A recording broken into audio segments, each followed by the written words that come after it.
Hah? Rumah Jepang tanpa paku? Gimana caranya? Mari kita bahas. Pernahkah kalian bertanya bagaimana mungkin sebuah rumah bisa berdiri ratusan tahun, bahkan ribuan tahun tanpa menggunakan satu paku besi pun? Yang lebih mengejutkan lagi, beberapa bangunan di Jepang telah bertahan melewati gempa bumi, badai, hingga pergantian musim selama lebih dari 1000 tahun. Apa sih rahasianya? Apa benar rumah-rumah tersebut sama sekali tidak menggunakan paku? Mari kita bahas bersama. Ketika kita membangun rumah saat ini, hampir semua sambungan menggunakan paku atau sekrup, mulai dari rangka atap, kusen pintu, hingga perabotan rumah. Namun, di Jepang kuno, teknologi seperti itu belum tersedia.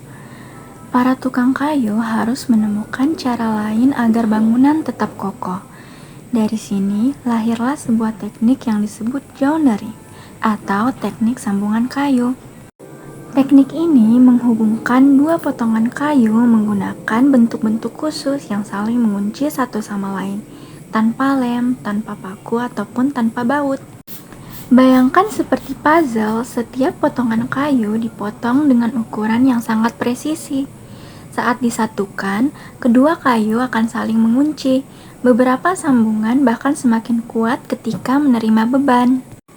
Para pengrajin Jepang membutuhkan waktu bertahun-tahun hanya untuk mempelajari cara membuat sambungan tersebut. Kesalahan 1 mm saja bisa membuat seluruh struktur menjadi longgar. Lalu, kenapa bisa tahan gempa? Ini adalah bagian yang paling menarik. Ketika terjadi gempa, bangunan modern seringkali bersifat kaku. Sedangkan rumah tradisional Jepang justru sedikit bergerak mengikuti getaran tanah. Karena sambungan kayunya tidak dipaku mati, kayu dapat bergeser sedikit tanpa langsung patah. Konsep ini membuat energi gempa tersebar ke seluruh struktur. Akibatnya, bangunan menjadi lebih lentur.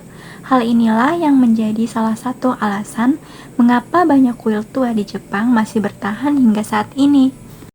Tetapi, kenapa semua orang tidak menggunakannya? Kalau teknik ini hebat, mengapa sekarang hampir semua rumah memakai paku? Jawabannya adalah biaya dan waktu. Membuat satu sambungan tradisional membutuhkan keahlian tinggi. Prosesnya jauh lebih lama dibandingkan menggunakan paku atau baut.